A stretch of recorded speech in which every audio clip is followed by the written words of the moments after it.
Hey, everybody, welcome to another episode of Who Asked You Tattoo. I'm Robia, and today I am interviewing the marvelous Mr. Steven Tefft from 12 Tattoo. How you doing, Steven? I'm doing great. Marvelous. Wow. I've never been called that before. I got to be honest. I like my adjectives. It I've seemed heard a few fitting. other ones that have been described by me, but that's okay. We'll let those go. We'll stick with mine. Awesome. So, today we're really just going to be talking about tattoo process. For my podcast, I think it's really important that we start kind of unveiling the differences between artists within our industry and really talking about how each individual artist is exactly that, an individual, and really talking through process and how each person kind of dives into their own tattooing, their style, so on and so forth. So first I want to just get started with, like I said, the name of your shop is 12 Tattoo. And where are you located? 12 Tattoos are located in Groton, Connecticut, actually submarine capital of the world where they build submarines. And so you said you've been tattooing for 30 years. About 28 to 30 years, yes. Okay. And I mean, not to get into a huge backstory, but obviously something brought you into the industry. How long have you owned your own shop? How did you end up getting from, apprentice or however you started? Or did you do an actual apprenticeship? Kind of. When I first started, no one would teach you, like nobody. I knocked down doors and they F off, I mean, I don't know if you could swear on your station, but how it used to be brutal. So then I kind of did my own thing. You can only learn so much, the wrong way to do it. And then luckily I got into a shop and I tattooed and watched. And then I started getting tattooed by the people I looked up to and then started asking questions from them. Awesome. And then how long from like that point to the time you decided to venture out and open up your own studio? I worked at a shop and managed a shop for 13 years and then my own. And now I've been my own shop for about 13 years. Oh, awesome. Very cool. Tattooing is a calling. And if it didn't call you, then I think you're not in it for the right reasons. Or you won't stay in it. Yeah, then you'll be distracted. And, if you like the dinosaur, if you don't evolve and whether you like it or not, then you're just going to be passed by. Yeah. Yeah. How passionate are you about it? It's what will keep you in it. So, the thing is, and I'll be honest, as you know, sometimes it's a job when you're not feeling well and maybe going through some personal stuff and you still got clients. I mean, but I would say 90% of the time, I can't wait to go tattoo. And the other 10 is, it's a job and you got to kind of suck it up, buttercup, and make it happen. Yeah. And I think that is actually one of the tough things that maybe sometimes people don't realize about tattoo artists. Yes, we're artists.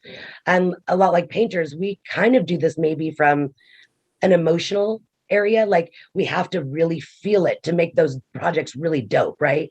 And there's those days you wake up and you're a production artist. At the end of the day, you have to show up whether you feel like it or not. And I think that that's something that people miss, which makes us less service and more artists. That's one of those things where we don't fall into that hairstylist category, that where we don't have the opportunity to do a bad haircut that day or make a mistake. We have to be on it no matter what's going on in our personal lives. Well, also, to bring up the hairdresser thing, I'm just going to use this because it's the only way I know how to say it. Maybe they're doing 10 different haircuts or 10 different colors. We're asked to do multiple things, multiple days. And sometimes in your brain, if you're just not into it, it's hard. It's like, I consider plastic surgery. Would you want your plastic surgeon working on you when he just was up all night with a sick child or fighting with his spouse or whatever you may want to call it? But still, you got to show up. You got to do the job. Mm-hmm. And like I said, suck it up, buttercup. Like, this is what we do. Absolutely. And I think, it's just something for, clients to kind of keep in mind, that it is important that they acknowledge that, yes, we are here to provide a service. Air quotes.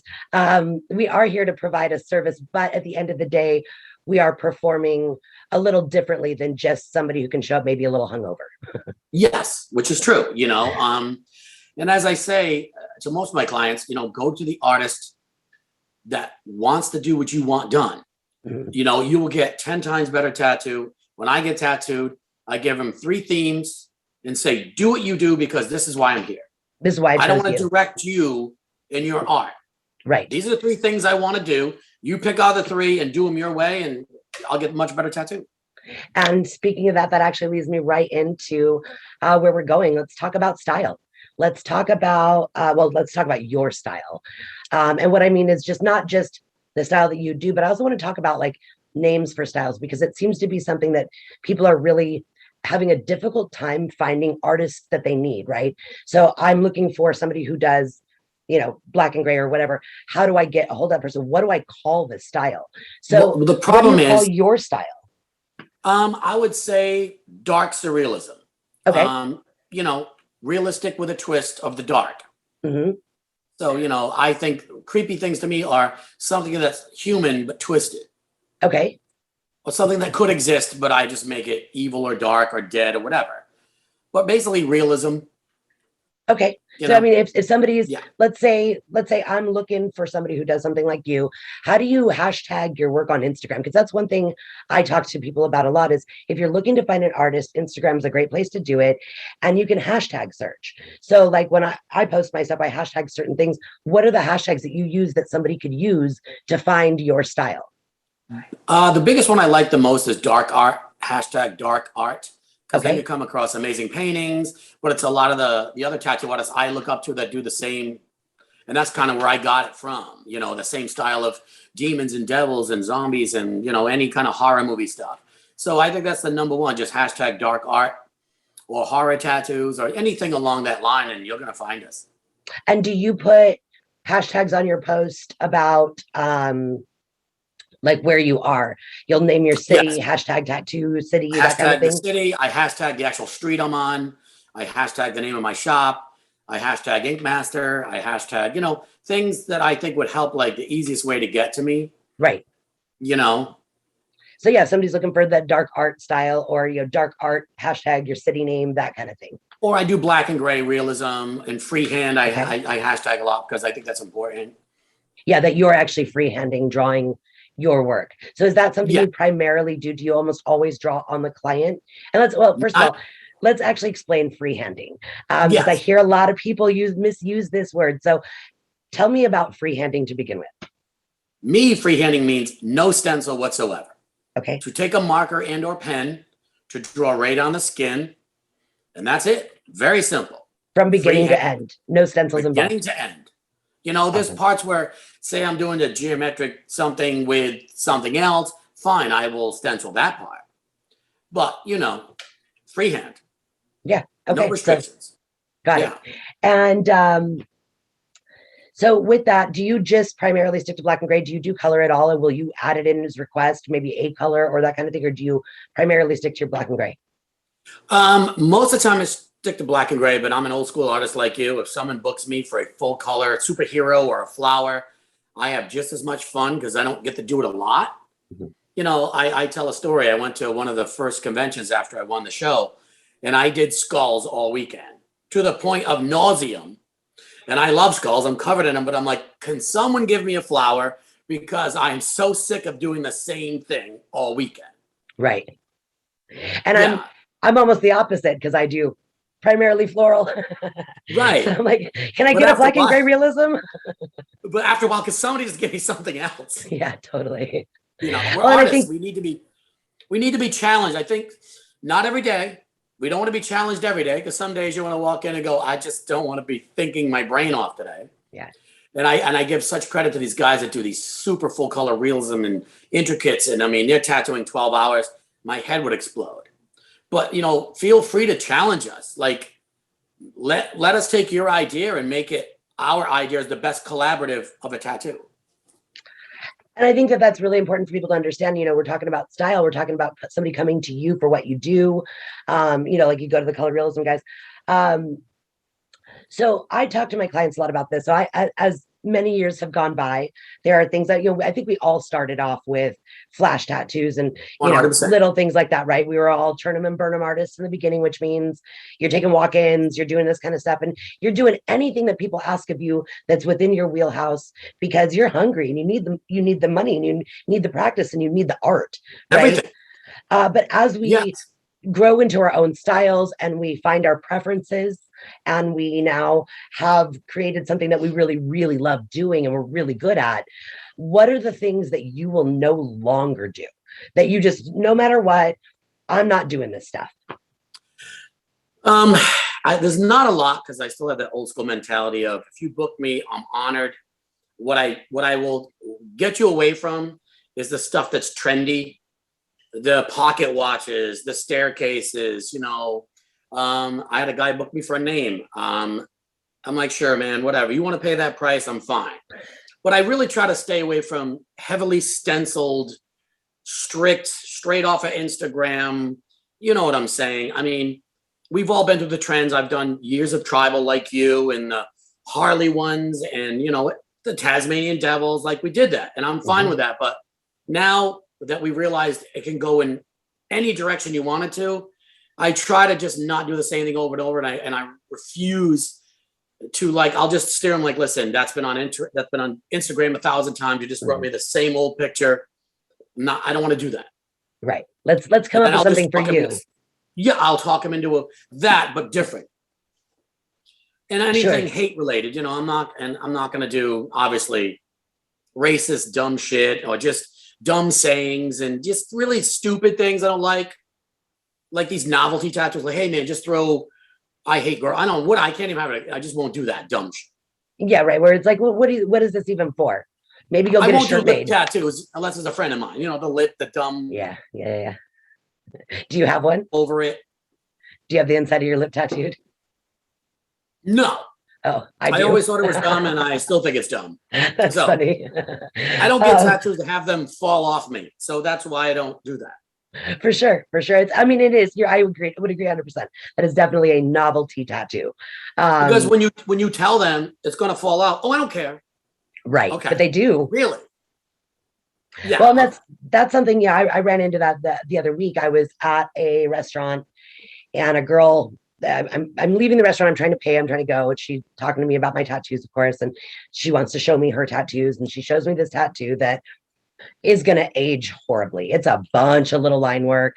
It's just going to look like garbage in 5 years. And it's too many lines too close together, right? Where that thing, as the skin ages, and she was maybe, we're talking 18, 19 years old. Yeah.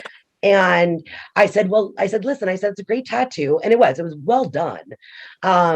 I said, but just, keep in mind for the future, when you're getting tattooed, maybe not so much detail in such a small space. It won't hold well over time. And she goes, oh yeah, I know. And I went, oh, okay, well then we can have we're obviously not going to have this conversation where when people are going, oh yeah, I know, I don't care, it's fine. And it's like, yeah, it's fine until you hit your 30s or your 40s. Isn't it? Well, to bring up another subject, and I find funny, there's no other profession that I can think of where people will stop you and talk to you everywhere about you tattooing them. Like, I can't imagine a doctor's out and going, oh my God, this hurts. Or we'll be anywhere, dinner, and going, oh, you're a tattoo artist? Hey, this is what I want. It's like, I'm kind of busy. Have you ever had a waiter pull up their sleeve while you're eating? That's the best. Everywhere, everywhere. Yeah, where you're sitting there minding your business eating, and the waiter comes by midway through your bite and says, oh, check this out, and pulls up their sleeve. Right, and then it turns into this, somehow it turns into a consultation that they're never coming to get tattooed by you. Absolutely. But, you're cordial. I'm like, yeah, that's cool, man. Like, I just say, yo, call me at my shop. Yeah, absolutely. It's always a fun one to me, though. I'm like, hey, man, I'm just going to enjoy my dinner. Give me a call whenever you're ready. Hey, next time you're out and you're eating, hey, man, could you pick up my plate and bring it to me? I know you're a waiter. So I saw you. Right, I saw you. You could serve me. Totally. Okay. So basically, when it comes back, let's get back to what I get to tangent too. So yeah, what we won't do anymore. So, you're pretty open still. Do you, which I guess is, uh, an interesting thing, for me, I've gotten pretty closed off over the last, especially the last 2 years. Right. My list of things I won't do has gotten pretty long, actually. But I think it's really for the same reasons. It's the trending stuff. It's the hey, we can do better. We can make something for you. And I think that's why I tend to steer away from a lot of the traditional styles of tattooing. Well, I truly believe too. And, to me, in my opinion, more women tend to be trendier than the guys. Mm. And you tattoo a lot of women, which I don't tattoo a lot of women. And I see it at my shop where they come in. Well, I saw this on Pinterest and I saw this and I saw that, like it used to be back in the day with the tramp stamps and all that. So I don't get so much trendy stuff, where I do believe more women follow the trends, like in fashion. Men are not thinking this way, Right. except if they're in the gym and the tribal shit and all that other crap. Right. So I think there's a lot to do with it also. Yeah, I would say so. Yeah, right. Where I have to have a little bit more boundary set for my clientele, because I do tend to find that, yeah, it is a very trending, if I do a hummingbird and floral piece that comes out amazing, which I've done a lot of them. Now, granted, I love sure. them. They actually don't get old for me. I really enjoy it. I also love the fact that I can make each one very individual. And I know that a woman's never going to look back on this piece and regret it. They're not going to all of a sudden find hummingbirds and floral to be ugly or out of fashion. It's a very timeless piece. So I really love putting this type of stuff on people. But I notice when I put out a really good piece of a hummingbird and floral, I get about 12 emails within that week for hummingbird and floral. So it's that idea of trending type stuff. So let's Which is great. I mean, go ahead. No, I mean, it's great. I mean, it's just the up and the downside of what we do now. Yeah. Well, and I think, I mean, how is it too that there are so, there's billions of images out there, but there's probably at this point not one that hasn't been done. No. And like I used to say, we had back in the shop, like with you, thousands of images on flash racks, and you did 10% of them over and over and over. Yes. You might as well just take the rest down. Yeah, because one person would get this one, but then 10 people that week, like, gotta have that one. I'm like, I just did it yesterday. Yeah. Yeah. All right. Yeah. Well, we got the stencil ready. Let's go. Right. I even know the shortcuts to this one. I've done it 7 times this week. I don't need reference anymore. We're good. Right. So I want to talk a little bit about, I want to start getting into like your process. When you're meeting a new client, and I really want to talk about like how you like to be approached and all that stuff, but when you're meeting a new client, how much of their input do you want, and how much creative freedom do you want? Do you like people to be very technical with you? I notice, I'm sure you've had this where somebody comes to you with a drawing that somebody drew for them, or they come to you with a very specific image of this is what I want in your preference, not necessarily what you do and don't do all the time, but in your preference, how do you prefer for somebody to approach you with an idea? I prefer them not to say this is exactly what I want, especially if it's somebody else created the image. I will do it and I will explain to them, obviously someone else already has this image that you'll be wearing the rest of your life, and you might walk into somebody or meet somebody that actually has this tattoo. I prefer they come in with a pretty, not concrete idea, but pretty like, all right, this is the direction I want to go. How can you get me there? I like the artistic freedom of, right, I'm going to take your idea and blend my idea with it, versus my brother drew this, do this. That I'm not a big fan of. And if you are you the type of person that'll go, look, I don't think this is a good idea, but I'll do it if you really want to? Yes, I will then take my time. Well, this is where I think it could be. This is how much I would make it my design and your design. But if you really want this one, then I will do this one. Okay. Unless I think it's just a bad image. Right, where it's not going to hold up, or it's not going to, Well, I have a joke of saying, just because your brother can draw better than you doesn't make him an artist. Right. Well, and it definitely doesn't make him a tattoo artist, because that's something I've run into, where somebody brings you a drawing that looks great in its digital form, or looks great as a painting or a photograph, or this, but it's not going to execute as a tattoo. Oh God, this guy brought me in. He wanted a full arm piece of beautiful art piece. I don't know who did it, but it was a guy made of ice kissing a woman made of fire, creating steam. Mhm. I said, you know how much black background, your whole arm to make this stand out. And if you get 5 years out of it, good luck. And you're going to spend thousands of dollars. Yeah. So once again, your perfect point. Great art piece. Hang it on the wall, admire it, and love it every day. Does not work on the skin and won't work. Yeah, and it may for a minute, but it's not going to hold.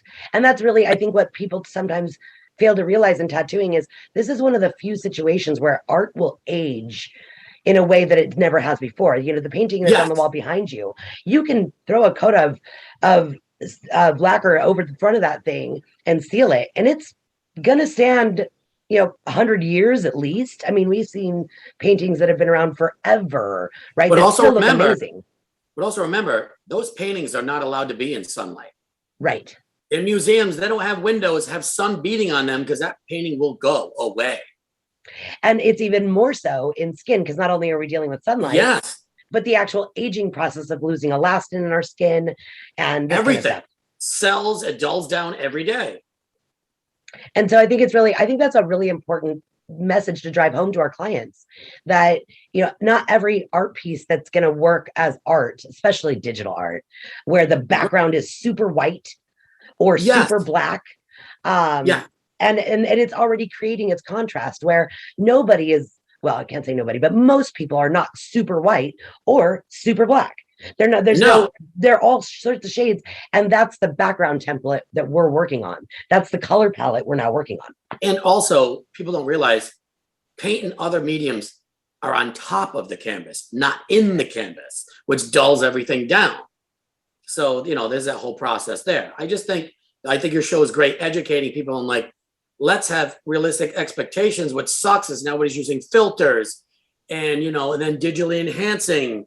When you go to that website that calls people out for, this is what the tattoo looks like, and then it heals and it doesn't look anything like that. I know what you're talking about. And it's true and it's not. That particular page, I agree and disagree with. For those that don't, you're talking about Tattoo Truth Fairy, right? Is that what you're talking about? Yes. Okay. So I agree and disagree with this page. On one hand, I really agree that people shouldn't be doctoring up tattoo art in a way that's unrealistic and creating unrealistic expectations. Yes. On another hand, it's very difficult to sell something that doesn't look a particular way, right? So you've got to find a balance in there of that. And then also, as every tattooer will tell you, when you go to take a picture of a tattoo, 90% of the time, it doesn't look as good in the photo as it does in person. No. And I up the contrast too, because the lighting washes it out. You kind of have to go to this looks like what it looks like in person. Right. But then when these guys are upping the whites and it's all right, come on. Well, and straight going in and photoshopping certain areas. Smoothing things out. Now you're just lying. That's, I mean, you're convincing people they're not going to get this product. It's just not going to happen. Yeah. Well, and I think that I think that's why I like and dislike that page so much, because it is one of those things where it's a fine line to walk as an artist. On one hand, you want real representation of your work. And most of the time that calls for a little adjusting of lighting in your editing process.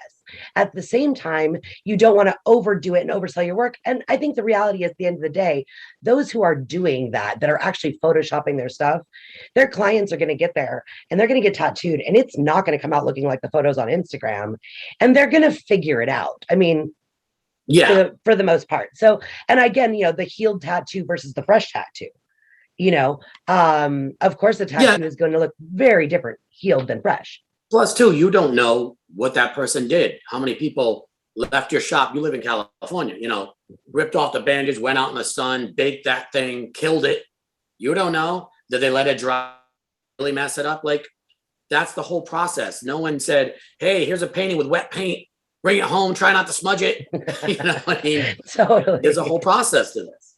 Yeah, right? Absolutely. Hey, I bought a Picasso that's wet.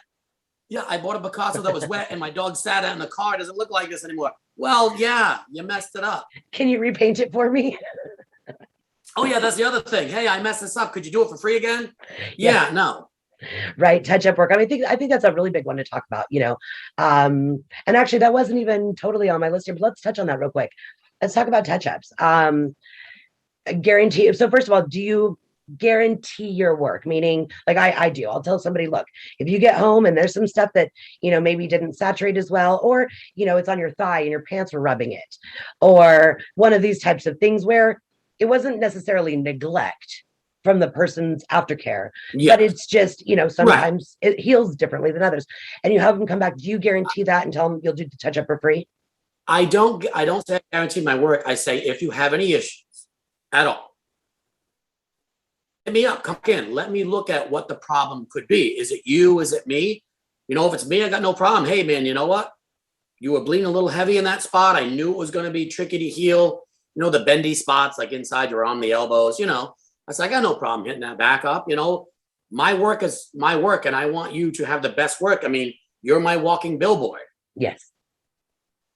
And so, and I think, it's difficult to explain in a situation like this without actually having something to show. So it's difficult to explain. You can almost always tell the difference between when your work didn't heal well versus they didn't take care of it well. And so when it's an obvious situation where the person didn't take care of it well, will you charge them to touch it up? What I normally say, because I usually have multiple appointments, I'll be like, hey, you know what? When you come back, what's another 15, 20 minutes? No big deal, That's what I do. So that way I don't have to charge them. Right. So you say, hey, look, when you're coming back to get other work done, I'll throw that in for free. I'll throw it for free. You know what I mean? We already got it all out. No big deal. Awesome. So, which you saying, that you do multiple appointments. So are you at this point strictly by appointment, or do you do walk-ins still? It's funny. I'm strictly by appointment, but if someone cancels and I'm there, and I don't want to use this term, someone lucky enough to get me that day, it's kind of egotistical, but they're like, oh my God, you're open. I'm like, yeah, like, what do you want? And I've done $100 bang. Now I usually do, my minimums are expensive, but I can't be a jackass. It might have been someone 18 trying to get their first tattoo. I'm like, yo, that's pretty cool. Let's just rock this out. I'll charge you a good rate. I'm doing nothing. I'd rather tattoo. Okay. Fair enough. I feel, to me, I work in a shop, and I brought up old school. It's like, if I'm sitting there doing nothing, I mean, normally if I got nothing to do, I'm out. I'm doing other stuff like in my life. But if I'm like, man, I wanted to tattoo today. So if I don't grab one of my apprentices and say, sit here, I want to tattoo you. Hey, I'll make a little quick buck and get out. And now in your shop though, so you're by appointment primarily, unless someone gets lucky, which I agree with that statement. Like, I don't think it's egotistical. The reality is, if you're not usually available, and you happen to be available, that's lucky.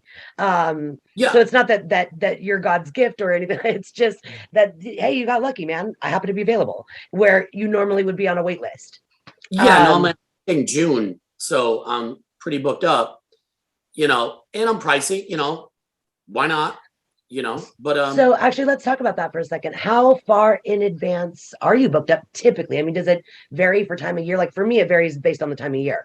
But for you, are you pretty much booked up always the same amount throughout the year? Usually it's always around 3 months to 4 months. But then Netflix put out InkMaster again during the pandemic. It's only 2 seasons, not all 13. So only the first 2. So I won season 2. So all these kids 8 years ago or 9 years ago when I won weren't old enough. Now they're like, oh my God, he's on Netflix and he's down the road. Right. So it was 9 years ago. So now I'm booked out till May, June. And I've, closed my books for a little while because that's just, honestly, it's too far. I think about that too. I know a lot of artists, and I will talk to other artists that do book that far out.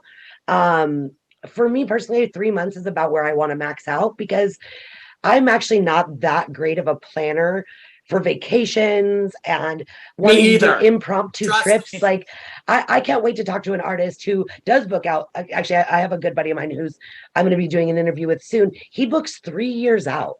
And I can't wait to talk to him about that. And like, how do you plan your life? Do you plan vacations 3 years in advance? But I bet he does. He's really on it. Like, but for me, I just, I like at least some freedom in my life. That doesn't even make sense to me, because the only problem I have with that, what if you didn't finish the piece? Then the nick's never going to match. And well, honestly, I know he books, like, I know he gets it done where he where like his clients have priority. So if he's working, because he only does larger scale stuff. Right. So if he's working on somebody, he books all of their appointments at once. And so that way they get in on time. Honestly, I can't even fathom them book till June. So right. Yeah. So I mean, it's interesting. That's I think such an individual artist thing, right? I think it's such a good thing to point out to clients that, you know, he prefers to book 3 years in advance, where you are like 3 months and I'm good. Yeah, because, you know, what's worse than, all right, 3 months comes up and either A, I have to be somewhere, or I'm sick, or, I mean, especially, you know, we don't know. Life is life, you know, death in the family, crazy life stuff, important life stuff. Not like, hey, I need a break. You know, that's cool. I can push you back a day or two. But if I break my arm, now it's 8 weeks out of work. What do you do with 3 years of appointments? Right. That's a really valuable point. You know, next thing you know, you're working 7 days a week when you come back and you're out and you're burnt out. Well, and I think I find too that that's like the idea of like books closed, right? I've had a lot of people ask me about this. Oh, my books are closed. I think what that is artists who know that they live a less predictable lifestyle or life are being responsible and saying, hey, look, I can't book any further out than this amount of time. So I have to close my schedule and then I will open it back up. So I think maybe people have a misunderstanding about what books closed means. That, hey, look, we can only stretch this out. Yeah, I honestly think most people think it's an ego thing. Right. Like you're so important, you're closing your books. It's like, no, it's like you get burnt out. Sometimes you need a week vacation. You know, do you want to be booked during my week vacation? I call you, go, guess what? You booked it, but you're moved. So it didn't matter anyway. Totally. And that's another thing, you know, I talk to my clients about that too, about booking, you know, when I get people that come into me for large scale pieces, right? Where and I have a good example of this. She's going to know who I'm talking about, but I won't mention her name. I started on this really intricate, detailed tropical floral sleeve, shoulder to wrist, heavy color saturation the whole way through, lots of detail, all background, no skin showing, full blown. And I mean, we're talking like crazy tropical plants. And so when she first came in, I said, look, you are going to like, this is a commitment. Like if we're going to get this whole thing done, we're probably looking between like holidays coming up. You're probably going to come in at most once a month, every 6 weeks, you know. And for a while we were doing this every 4 weeks. She was in my chair and we got about 3/4 of the way through this thing. And we've been working on it for about a year now. And we still have a good section of her lower arm to do. And life happened. And she hasn't been able to make it into my shop for about 4 months, 3 or 4 months. Yeah. And that's kind of and I think she will finish it up. But I think that it's one of those things that people I think she grasped it, but sometimes people don't understand when you're doing a piece like that. I mean, you're talking a year or 2 years before you're going to complete this project, and how much time and energy. And it's just understanding the commitment. I think it's the biggest understanding in tattooing is the amount of time that it takes to do these pieces. You're not building a house, you're building a neighborhood. You know, I go, so if you come, the most you're ever going to come is once every 3 weeks. And that's a lot. So like you said, once every month, once every 6 weeks, whether it's finances or time. So when you get this all the time too, they hit, hey, how much for a sleeve? It's like, first of all, you committed a year to a year and a half of your life in a large chunk of money. And that's if you stay with it, like a project. You rip apart a bathroom and you start rebuilding it and then you leave it for a while. You don't end up finishing it. You live with it. Right. So it's very hard to stay committed to these large pieces that people start because they think on TV, well, they did that in 6 hours. And I'll go, right. Okay, but let's be real here. You just sat down for 4 hours and we got an 8-inch chunk done, feet long. And we just did 8 inches today. So if you figure out the math, it's going to take a while. And I think that that's something that, you know, I won't get the opportunity to talk to every artist about because not every artist got an opportunity to be on reality TV. This is actually, it's interesting because InkMasters and shows like it are one of the reasons I decided to do this podcast was because in watching the shows, I felt that there was a huge portion of our process that was not being discussed, right? It looks as though, like, especially what was it, Tattoo Nightmares, I think it was, where it's a cover up, where the person walks in and makes it seem as if they walked in, talked for a few minutes, the artist went back, took 5 minutes, drew up this epic drawing, and then now we're just going to sit down and tattoo it. They don't even realize that the consultation was a different day. The artist took hours to produce that piece of art. Well, the one thing I will tell you on the show is they force you.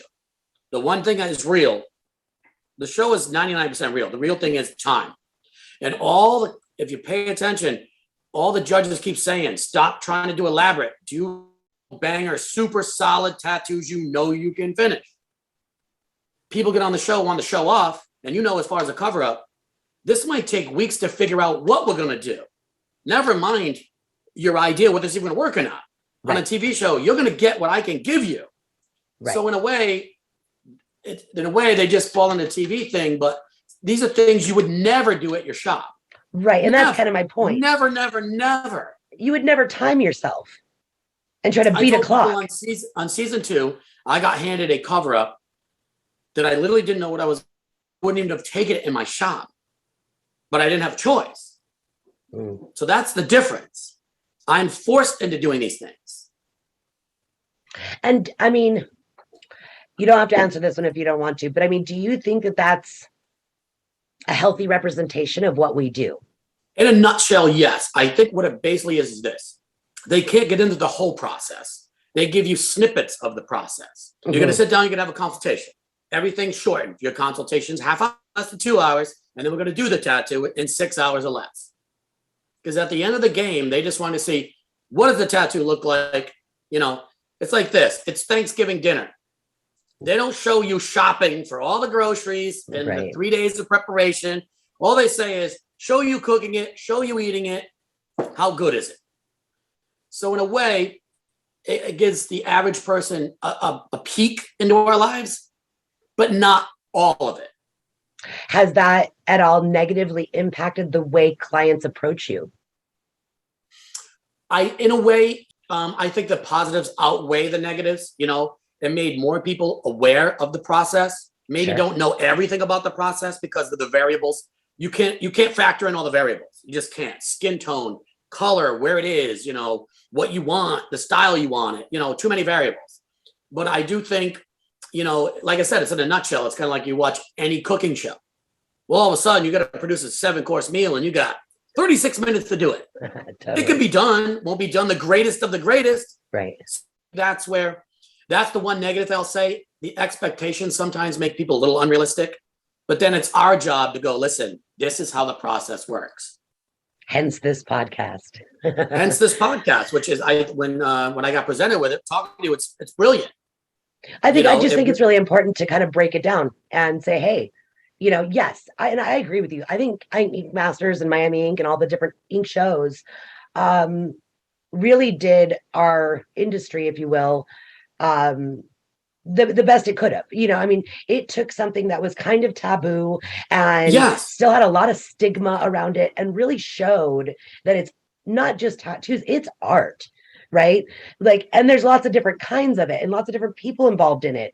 And I think it was really overall a very beneficial thing for us as artists. I think it's my honest opinion. These shows are the greatest thing to ever happen to tattooists because number one, the way we were considered. Mm-hmm. Number two, as a woman, what it was like coming up early. Mm-hmm. It was the boundaries were impossible. There weren't boundaries. There were walls, gates, mountains. Wasn't happening. Mm-hmm. Crushing it, just going, doesn't matter what you look like. As I tell my apprentices, and I have a couple of really pretty girl apprentices, I go, no one come out of the shop and said, how hot was that tattoo artist? They look at that tattoo and go, that's either a good tattoo or that is a bad tattoo. And that's the one thing I loved about InkMasters, that we are normal people, quote unquote, that this is what we do for a job. We're artists that do this for a job and we have families and make a living. And there is no stereotypes of what and who we are. Yeah, I think it's one of the coolest things that we have about our industry is we have such a diverse group of people that do tattoos and that, especially nowadays, that get tattooed. Yeah, if I said to you, what's a tattoo artist look like? Years ago, you'd know exactly what he looked like. A biker. Some biker dude, right? Now you're like, what's a tattoo artist look like? I'm like, anybody? Yeah. And I think it really opened the doors that people who kind of were afraid of getting tattooed, that, well, I'm going to look cheap or I'm going to look, people going to look down on me. Now it's like, no, like this is true form of art and you get to wear it forever. Yeah, that was a big one for me in dealing with, I've been heavily tattooed since before it was acceptable for women to be heavily tattooed. Yeah. And it's so different nowadays when I walk around, especially I live in San Diego, which is a really heavily tattooed population here. There are lots of moms on the PTA that look like I do. It's maybe not the hands and neck and face, but they have sleeves and they're tattooed and you know what I mean? It's pretty popular out here for women. Yes. And it was not, I mean, I remember walking into grocery stores and just jaws dropping at the fact that I looked the way I did. People would assume I was, or at one time had been on many drugs, or I had been to jail. Or you're a criminal or anything. Right. Or my husband is. That was actually probably the most common one. Oh, your husband must be a biker. Yeah. And so, but yeah, I think it's really cool that I do believe that is what those shows have really contributed to in our industry, is really shedding light on the fact that we're not all bikers and drug addicts and criminals. Yeah, I got rid of the stereotypes, which that's great. Wow, no one I know does that, but I see this guy doing it or this girl doing it. I can do that. That's what I want to do. And I think that's fantastic. And with your show, we're just educating them now to processes of like, all right, there's a 10-step process to go from your idea to putting this on your skin. Right. And so let's keep going with that. So how do you really, so you're booked in advance, you do appointments. How do you prefer to be contacted? I know people will have, I don't want to be DM'd on Instagram. Email me. I have a booking form. I have this. What is your preferred method of somebody initiating contact with you? First, I say go to my Instagram because it's something that notifies on my phone that I see all the time. I never check my emails. I hate email. I never check it. I got 55,000 unread emails. That's the easiest way to get to me because I'm always on Instagram. And I just say, first thing I say, send me a few pictures of your idea. So visually, I get it. I don't want 6,000 page paragraph. I will not read it. My attention span's not that long. So then I just try to say, okay, I kind of got where you're going. Book a free consultation at my shop. I want to talk to you in person. Or a few times I've set up a few Zoom meetings or whatever, like, let's really talk. If otherwise enough, they send me a picture of like, well, I really want this flower and I want a hummingbird. Okay, we don't really need a consultation. I could put that together in front of you in 20 minutes or less. But, if we're talking sleeves and full art pieces, we definitely need to sit down and get together. And if you're traveling, then we'll do a FaceTime call on my shop phone or something so we can really go over and get it locked in. And if the person's local, do you prefer an in-person consultation or does it matter to you? 100%. I want to know where. I want to know skin tone. I want to know attitude. I want to know why you're getting this. That way it gives me artistic license. All right, I know why you're doing that. This might be a better road to this for the meeting of just like, well, I'm just getting a tattoo, so I don't care. Right. Two totally different things. Well, and I think that's a big one for me with my clients. I do pretty in-depth consultations. I prefer in person as well. I agree with you. When people come to me and they start, oh, I want this, this, this, and this. I'm like, okay, so hang on a second. Why? Why are we picking this image? Is this just the best thing that you could kind of find that kind of met what you kind of wanted? Or is this what you really want and why? Yes. And when you can break that down, I think with people, you go, oh, did you know that this also means that? Or this also represents that? Have you thought about this? Especially if you're probably clientele, a lot of women, they love to get dates of kids and this and that. And I'm like, I shy away from dates. I'm like, why don't you do a birth flower? Why don't you do a birth gem? Why don't you do something they like that represents them? So I do an art piece instead of just hammering a bunch of letters on you that look like shit. They never look good. I'm just not a fan of that. And like death dates, why do you want to be reminded of that? Let's do something representational. Art, as you know. That is something I go into a lot with my clients of, hey, this is something that's going to bring you back to this moment all the time. I in my long list of things I don't do, death dates are one of them. You cannot talk me into it. There's absolutely no way. And I actually no longer put lettering or numbers within my images unless it is trash polka and it fits. Right. Other than that, yeah, no, I think it clutters it up and that kind of thing too. So, but I think it's really important that people understand that sometimes when you're sitting down with an artist, having that conversation, the reason they're coming to you as a tattoo artist is because it's your job to design tattoos. Yes. And so why not let you help them? And that's what the consultation's for, right? Yeah, a lot of people are kind of like, I'm hungry, but I really don't know what I want to eat. And you're like, okay, tell me what you don't like first. Yeah, are you a vegan? So stay away from that. You're a vegan. Cool. Now I know to stay away from meat. So same thing with the tattoo process. I'm like, all right, you're getting this for this. What don't you like? Well, I don't want a lot of color, or I want more color. Cool. Now we're on the same path, going the same direction. There's a few times I've actually turned down pieces like, we just can't get together on this. Yes. And I don't know what you want. I don't think will be a great tattoo, and I don't think I'm the guy to do it. Or sometimes I have no problem saying that. Yeah, I mean, I get to a point sometimes where somebody's telling me what they want, and I just can't put it together in my head. It's not forming an image, right? I don't know if you're visual like I am. I kind of have these pictures that kind of project in front of me as I'm trying to piece a tattoo together, especially when we're talking about multiple images in one kind of collaging. Yeah. So when somebody's coming to me and I just can't put it together, and I just go, I just don't think I'm a good fit for this piece. Like, I'm not picking up what you're putting down today. Yes. Especially with cover-ups. Yeah. They come up with this idea. I'm like, that will never work. And I don't know what to do with that yet, because this is what you really want, and that will not work. Well, and what you want and what will cover. I want a sun over a tribal black. It's like, unfortunately. Yeah, what you want doesn't and what work will cover, all the time. Yeah, isn't always the same tattoo. Yeah. So I think like this, your podcast about consultations, I believe is the most important thing to help people understand. Every tattoo artist that I know is trying to do the best tattoo they can do on you. Now, it's your fault if you get a crappy tattoo because maybe the artist wasn't good, quote unquote. Mm-hmm. Shop around, get in depth. I'm like, a nose job.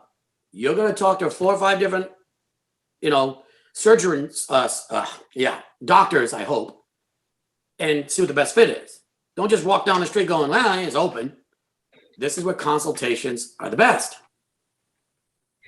Well, and I think that's a really important topic that you just touched upon. I find myself getting a little frustrated with this, where I'll have somebody come up to my shop and say, hey, I really wanted to get tattooed, but my artist is 40 miles away and I don't feel like driving. And I'm like, well, you're not willing to drive 40 miles for something that's going to be on your body for the rest of your life, or he's too booked, I don't want to wait. It's like, but you'll spend $600 on concert tickets and drive to Coachella, you know what I mean, for a one-time experience.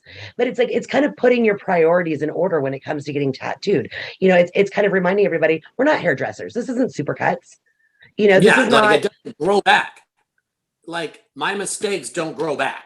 Right. So, like, as I tell people, look at this like surgery will be there forever. And trust me, if you hate this tattoo, now you hate it for a very, very long time. And it costs a lot of money to fix it or get rid of it or both. Yes. But, I've had so many like, why'd you get that tattoo? It looks like shit. Yeah, I don't care. Whatever. I'll just cover it up. It's like, I don't even know what that attitude is. Like, I've told people straight up when they've said that to me, I'm like, if you don't care, why should I? Right. I mean, honestly, like, if you don't care, then you're not even going to appreciate the amount of effort that I'm going to put into this piece. So it's kind of derogatory to tell your artist that you don't care. You're kind of putting them down like, oh, I don't care if you suck, or I don't care if you're brilliant. they're not going to appreciate the work, and it doesn't make me very excited to want to tattoo them.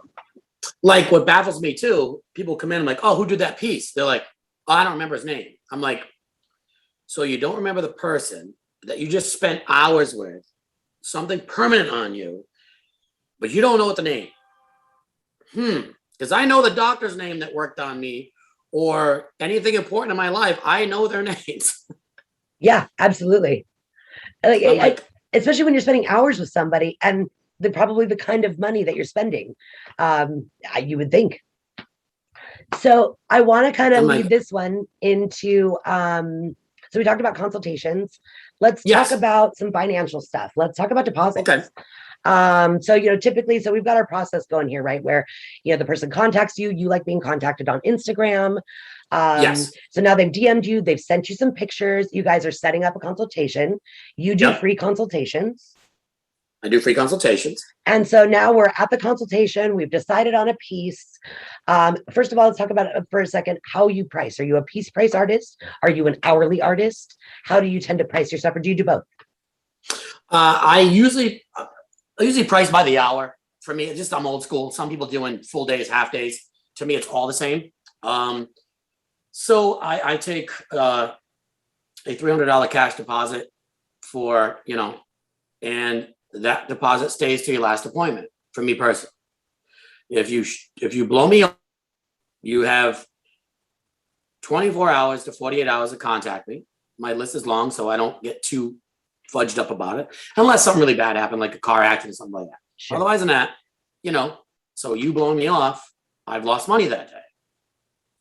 And I'm fine with that. But just realize then, now you're at the back of the list, and I'll get to you when I get to you if you try to reschedule.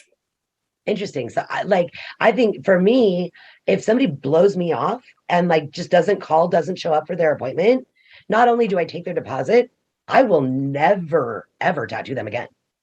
And I have no problem with that, because I think it's really generous of you. It really is a personal thing. I don't think people realize it's kind of personal. Yeah. It's a very personal process. Like, I've had artists, and I don't know how you feel about this, play the old, well, I don't touch other people's work. It's like the guy gave you an outline. He moved. He's on the other side of the country. If you want me to finish it, I'll finish it. If you want me to cover it, I'll cover it. I'm like, if I don't know this artist personally, why do I care? It's not my problem. Me personally. I know other people that won't do it, and that's fine too. I'm very much on a case-by-case basis with that. Yeah. You know what I mean? Like if the person is walking around with a tattoo, and I've had a couple clients where the artist no longer tattoos. They're never going to get it finished by that person. I don't feel like I need to make that person walk around for the rest of their life with an incomplete tattoo if it's something that's in my wheelhouse, just because that artist quit tattooing. If it's somebody who's, because I've had this too, where somebody's come to me and said, hey, so-and-so is doing my tattoo. They're booked 6 months out. You're only booked 3 months out. Will you finish it? Absolutely not. I'm not touching that work. No. I will only do it on these occasions. One, they don't tattoo anymore. They're on the West Coast and they're never going back, maybe 7-hour flight, whatever. Or if the tattoo just sucks. Yes, I will fix it. I will cover it. I will, if they're unhappy. It's more about, I guess it's more about the intent and the attitude. Or I would agree. Unfortunately, I've had a lot of women come and say, I don't want to go to that guy anymore. He's creepy. Yes. He hits on me, the downside of the business. Yes. Where, some of these guys, and I'm going to just say it because I'm a very blunt person, weren't very popular, and now they are popular tattooing, and they use this power in a very vulnerable situation, and they don't want to go back. I'm like, cool. I will totally finish that tattoo because this guy's a fucking scumbag, and that's not what I'm going to do. Yeah. And I agree with that. I get that. Actually, I would say that that's probably 50% of the women that come to me for finishing other people's work that has happened, or correcting. I've had some real horror stories with that stuff. And I mean, honestly, I've known a couple of guy artists that are like that. Like, it's a thing. I mean, I wouldn't say it's all the thing all the time. There's a lot of amazing men in this industry. But yeah, it's a thing, because at the end of the day, we're all just humans, right? So not every human's a good human. So some of these dudes aren't good. And they make great artists, but they're not good people. It's another cross section of life. whether it be celebrities, football heroes, basketball heroes, whatever sports hero, or actors. And, some people are just scumbags and don't know how to handle shit. Well, and I think that's why, I always talk to my clients about do consultations. Go meet your artist, go sit with them in person and get a feel for their shop, get a feel for who they are, get a feel for if they're picking up what you're putting down idea wise, if they're going to make you uncomfortable, if they're skeevy, or if they, don't have good personal hygiene or whatever the situation is. You know what I mean? Like, go into the shop, see how you like it, before you commit to sitting down with this person for hours or days or months or years on end. Well, I used to always tell them too for a little while. So I would tell women, if you're getting something in a really sensitive spot, bring a friend. Yeah. Bring a friend with you. I don't want someone saying something I didn't do, or something they misconstrued. Please bring a friend. Be in the room with me. We're all good. I think, and I would imagine that was probably a really big thing for you. Me being a female artist, I never have to worry about that. I bet that's actually a thing that you have to deal with, where you really have to probably watch what you say so that it doesn't get misconstrued or taken in a way that could be perceived as aggressive or inappropriate. Yes, because I know about you. I mean, I'm a very joking person, and tattoo artists bust balls, and 90% of the time, the conversation gets sexual. Yes. Always. I don't care if it's all guys, all girls. So, there's always that's what she said. So when someone's got their pants down or their shirt off, have someone else in the room. That way it's just no bullshit. And honestly, even if it's fake, you don't need someone leaving and ruining your career, just saying something that maybe didn't happen. So you avoid all that. It's just very simple. You're running a business. I think another thing, like you're saying, getting the monetary part, tattoo artists need to realize this is a business. You need to get your head on, go to work every day. This is your baby. You built this career. Do you want to end it over being stupid? Yeah, I think that's really an important thing. And I think, honestly, at the end of the day, the question, do you want to end it for being stupid? I think it's stupid is as stupid does there. I don't think there's any thought process because you're stupid. Yeah. Just don't put yourself in bad positions, because people can say anything and some people will, like I had 2 clients that couldn't get in and they're like, well, I'm going to bomb your shop, or I'm going to, you're racist because I couldn't get in, or whatever. Stupid. I'm like, you got to guard yourself also. For sure. Yeah. I've had some interesting comments in similar scenarios to that before. And I'm just like, you know what? Just no, I'm just not even going to entertain you. Like, no, because Right. you know who you are, especially when you do give a shit.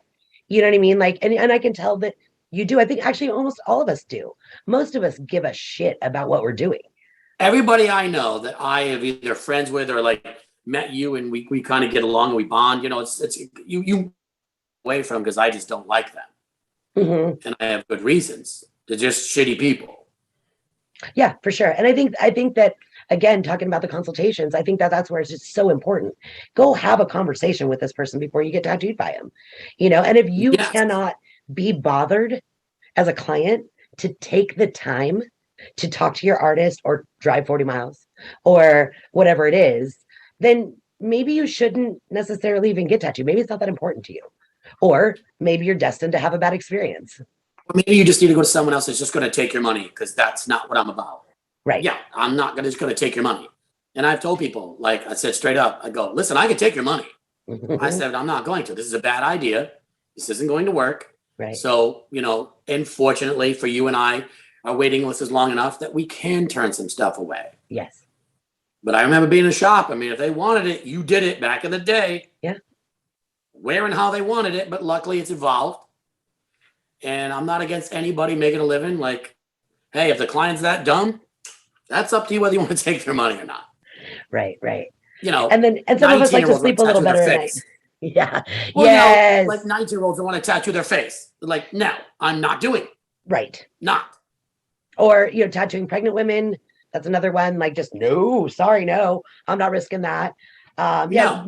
Like 18 to 25-year-old hand, neck, or face tattoos. Or if you're not already heavily tattooed. If you are 19 years old and you're double sleeved with your hands done and you want your face tatted, all right, Hell no, yeah. you've already committed. But Yes. this generation is like, tattoo my face first. Yeah, right? And I'm like, no, we had to earn that shit, man. Yeah, like I've been tattooing like 30 years, give or take. I got my hands done like 15 years ago, 10 years ago, because I said, you know what? I'm in. Me It's either too. this or greeter at Walmart. Like this is it now. Totally. If this falls through, you're gonna see me, roll back pricing at Walmart. Welcome, Because now I want to welcome get to my Walmart. throat I love done, you. Yeah. right? So now I want to get my throat done, but I'm 52 and I've been in the business 30 years, like, and it's accepted. Yes. So yeah, it's definitely a lot easier walking around like that these days. I don't want to date a woman or have her family just like me because of the way I look. You and I went up through this where I had 2 tattoos and people would cross the street away from me. Right. So, I had respect. They're like, well, you got to understand where it came from. For sure. You got to understand where people are coming from. Back then, this shit wasn't cool. Now we're like little rock stars. Well, now it's just blend in, at least where I am. You know what I mean? Being heavily tattooed. I mean, yeah, my neck and face and hands make it a little different, but so many people look like I do now. And if where not that more. wasn't always the case. Yes. And now I'm just like, oh my God, I don't even feel very heavily tattooed anymore. It's so interesting. I'm almost embarrassed that I've been in the business 30 years. I go to the beach and every girl's tattooed more than me. I'm like, me too. What is going on? I literally was at the again because I'm like way behind. Yes, I literally, well, because I think when you become a tattooer, you often don't make time to get tattooed, right?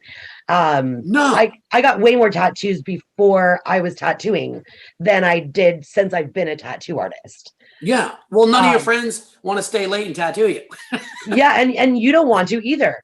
You know what I mean? No. Like, and you get it. You don't want to ask them to either. I tell everybody, you know how you don't get tattooed? Like, why? I go work at a tattoo shop. Yes. You will not get tattooed. Somehow they managed it. Well, because that's when I got all my tattoos. I got a lot of my tattoos when I was apprenticing. So it's like, because I was available during the day and I wasn't working as much as they were. And if they had a dead day, then that's when I got a lot of my tattoos, or I got them as birthday presents or Christmas presents or that kind of thing. But it's like, but now I tell people I'd rather buy you something than tattoo you because it's my day off. Totally. You know what? Totally. I'll give you a gift certificate to my boy. He'll tattoo. let me buy you a tattoo with somebody else. Totally. So okay, let's get back onto consultations. You were talking about your fee. So you charge just a $300 flat fee for a deposit. Yes. So does that must imply then that you have a minimum either time frame or minimum size requirement for the tattoo? I use a minimum of 2 hours. Okay. Because the work I do is very fast. It's not a lot of outlining. It's a lot of black, a lot of shading, freehand, skulls, demons, devils, whatever. So you can still get a really good tattoo with 2 hours. So you can actually accomplish quite a bit. So that's something I talk to my clients about a lot. When somebody will ask me, how much do you charge per hour? And you give them the price, they go, oh my God. And you go, but that doesn't tell you what I can do in an hour. Yeah. It's kind of like I work fast. I mean, the one thing that helped me on the show is I can produce things very fast because I don't have to color saturate. The process of color, it slows you down. I'm doing stuff I've drawn for 30 years. I can whip this stuff out of my head. Like you could do a flower and a hummingbird faster than probably most people because I already know what it looks like. I know what it's going to look like. I know the shortcuts. I know what I can get away with. So, I tell people what I can get done in 4 hours is amazing because of the style I do. Right. Well, I think you do a full color realism, we ain't getting shit in 4 hours. 4 hours, you got an outline and maybe a flower. Yes, maybe one flower. Yes, yeah. And that's I think a really important thing to touch upon. Black and gray versus color is a big difference. And I think a lot of people ask that question, right? Where I've had people ask me, why is color more expensive? Is the ink more expensive? And I'm like, no, it's just how much skin you're saturating. Like the ink is the same price as my black ink, whether I'm coloring it in red or I'm coloring it in black doesn't make it more expensive. It's whether or not I'm actually having to saturate and then blend in color tones on every inch of your skin versus black and gray, where as you're going from black into your gray washes or your gray tones, the skin is showing through more and more, and there's less saturation going on. Saturation is time. Color has to be saturated. I tell people it's like this. And then with like, you must get this with the size of the tattoo, but it's a small tattoo. Why does it cost so much? I'm like, well, you ever paint a wall with a roller, or you got to cut around windows when you're painting? The windows are smaller. It takes a lot longer. So there's so many variables. That's why the consultation is everything. Yes. Everything.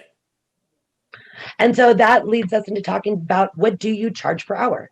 If you're doing a $300 consult or a $300 deposit, I would imagine then that $300 is not the sum of the total of your 2-hour process. So what do you charge per hour? I'm around $300 an hour cash. I try to keep it reasonable. I'm not trying to be the Ferrari dealership in a small town. That's expensive.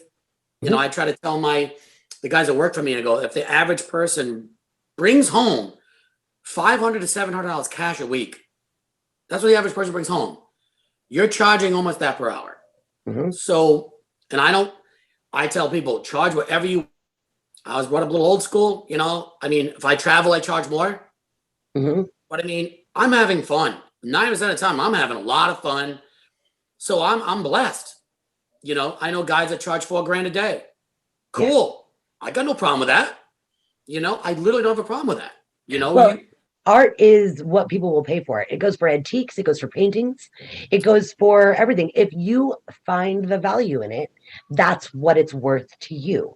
And all it is an agreement, right, between you and your client. You say, hey, I've put X amount of time into my career, into learning, into growing, into being an epic artist, and to giving you high quality work. I'm asking that you honor the time and energy that I've put in to get this good by honoring my value. And at that point, it's just an agreement. Right. Either they agree and they pay your fee and get tattooed, or they don't and they fuck off, you know? And I tell people, like, and you probably get this at shows too, like, well, I want you to tattoo me. Well, I want a name. I'm like, why would you pay me? Literally, when that guy right there, who maybe you don't know him, is going to come out just as good, and he's going to charge you $100. Yes. You know what I mean? Like, we'll just take a picture together, and you can tell everybody you met me. Like, let's just be done with that. Like, I get it, but it's like, you know, and like, I'll bring up the doctor thing. Why does the doctor charge so much? Well, he spent $500,000 in schooling. Yes. So, you know, everything price incurs. You know, we don't have retirement. We do not have health care. Right. We have what we earn and how we earn it. And for, I think most of us, I think most people, I mean, you've got your savants and your people who were lucky enough to come up in this industry under some amazing artists. I actually was pretty lucky to be around some pretty amazing artists, but not everybody's that way. And so for some of us, it took a fucking decade to even get good. To get really consistent. We didn't even know. Like, yes. We didn't even know what art was tattooing back then. It was outline. I remember leaving highlights. They're like, you missed a spot. Remember them? There's a spot in my tattoo. No, that's a highlight. No, color that in. I don't like that. And you talk to these kids, they don't even know what that is. Right. I used to get yelled at. You missed a spot. I'm like, no, that's where the shine. It's where it rounds. You missed a spot. No. So deposits, we've got that covered. So $300 deposits, $300 an hour. So basically you're like, look, you're paying upfront for your first hour is how you look at it. Pretty much. And I have a 2-hour minimum. So it's like, you're going to book would be at least 2 to 3 hours. Right. Because what do I want to do in an hour? Right. Seriously. Like, no, I'm the same way. I could produce a little, you know, I could do a little banger. You know, that's fine. But I mean, that's not what I book my day with. But like your point before, you know, is why are you going to, I tell people all the time, they'll email me for something I don't do or something that really, you know, they're going to way overpay my rate, you know? And I'm just like, why would you overpay me to do this tattoo when you could come to me for what I specialize in? Don't come to me for simple shit that I don't do anymore. And that to me is for 2 reasons. One, I think it's really important that people allow artists in their 2 to 5 year range who are hungry for this money and need the lettering and they need the practice and they're going to be stoked and they're going to charge you $150 an hour to do a piece and it's going to come out good. They're qualified artists. They're going to Yes. put a great name on your wrist, your kid's name, whatever. They're going to put that great thing on you, and it will look good. Or you're going to come to just as me. good if I did it. Yes. Or you're going to come to Right. me and pay It's gonna look just as $2.50 an good. hour. Yeah. I know, right? Like, For it's gonna something. look just as good. You can't tell if I did it or anybody did it. Well, and quite frankly, that 5-year artist You don't needs go to the a work. sushi chef and ask him to cook you a cheeseburger. Right. Right. 100%. That's how we all cut our teeth. That's what we all did. The only thing I don't like now, and I'm very vocal about it, is these kids coming up 1-2 years in the business. This is all I do. Mm. I'm like, really? This is all you do? That's it. Why would you close off 90% of your clientele? Because now you're into just that dotted shit, or all I do is this and all I do is that. It's like, you need to do everything. Book yourself out and then stop picking and choosing, in my opinion. This is where it's lost, I believe. I would say if you are advantaged or lucky enough or whatever enough to come up in this industry, because I mean it's changing so much from when we came in. If you're lucky enough to come up in this industry and you get into something and you're really flipping good at it, and you are just like, look, I crushed this, and from the gate you can book yourself up with nothing but what you want to do, fucking more power to you. But I don't think that that's if that's what you can do. But if you're not booked up and you're starving because you are afraid to get out of your own wheelhouse as an artist, then that's probably detrimental to yourself and, quite frankly, probably the industry. Well, to me, that's why I wouldn't call you a tattoo artist. And that's just me. That's my opinion. And that's what I liked. The really thing I liked about InkMaster was it shows that, wow, everybody thinks you're a great artist, but look at all the shit you can't do. Right. And look all well-rounded these other people are. Like, wow, this dude, yeah, he crushed that black and gray, but man, that flower he did is incredible. And, you know, to me, a tattoo artist is, yes, I can do 99% of everything. This is what I prefer to do. Sure. And honestly, why would you want to do the same shit every day, all day? I'm with you on that. I would get bored out of my mind. That's why, like, when I first started, everybody gave me shit because I wouldn't choose black and gray or color. Pick one and get good at it. That's what everybody told me. Pick one and get good at it. Right. And I was like, but I don't want to. That's fucking boring. I'd rather take longer and get good at both. So rather than get good at black and gray in 5 years, it took me 10 years to get good at both. And I'm glad I did it that way because it's what keeps me, it's actually what keeps my integrity level really high in what I do. It's because I enjoy it every day, because I don't get bored and I don't get burnt out, because I continue to do shit I really enjoy doing. And that for me requires diversity within my work. It requires that things aren't the same every day. Well, plus two, I try to tell people, like, you can stick to your subject matter. Like I do skulls, demons, devils, dead shit. But I can do it in neo-traditional. I can do it in different styles. Like, that is so cool. I want to try that. Or trash polka. Or, you know, like you can do your hummingbird and flowers, but more in painter style or more in neo. It's like I'm doing the same subject, but it's challenging my art. Same thing, but different. It's like when you just do pointillism shit, that's what you're doing. Oh, and that's cool. That's what you want to do. But to me, if someone goes up to me, hey, I want to do this skull, but I want to do it this way. I want to challenge myself. Like, that is so dope. I want to do it. Why would I say, nah, you're going to get my shit? It's like, no, let's do it. Watercolor. Right. So yeah, so we've got their deposits in, and you got your minimum time frame, which is a 2-hour minimum for you. Let's talk about maximum time frames for you. What is the most time you will tattoo one person in one sitting? Okay, normally 4 to 6 hours. That's my mental wall, unless I'm really feeling it. One guy I tattooed for 9.5 hours straight.